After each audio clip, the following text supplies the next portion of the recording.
Hey, it's Ben Kuzma from Province Sports reporting from Prince George as the Canucks wind up a three-day mini camp here in northern BC. Some interesting takeaways from the camp, certainly the Sunday scrimmage, an opportunity to see some of the guys who hope to make an impact with this club moving forward, maybe not so much this year, but certainly down the road. Jared McCann, the hard-hit kid, the first-round draft choice from 2014.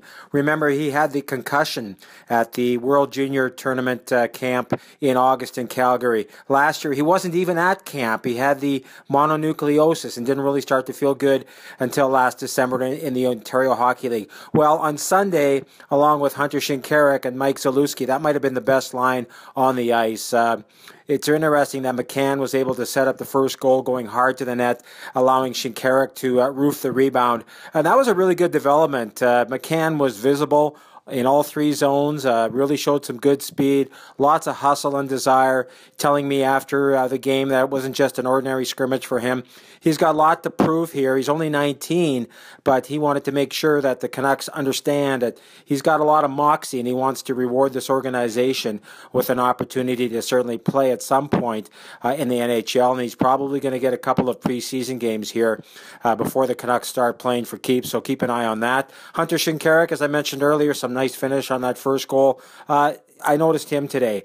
Brendan Gaunce continues to impress. He also scored in the scrimmage. Of course, he's moved from center to left wing, and he looks more comfortable there. He's got a bit more edge to his game, but the goal he scored was in the middle of the ice in the slot, going there with authority and putting away a nice drop pass. So that was a good development as well.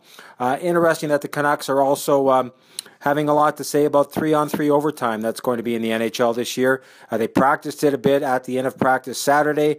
The interesting thing Sunday, talking to some of the players, they're not really sure what to make of it. Talking to Henrik Sedin, he likes the idea of two forwards and one D-man to kind of maybe set the tone. Then he said, you know what, some teams might use three forwards, and maybe some teams will use 2D and one forward.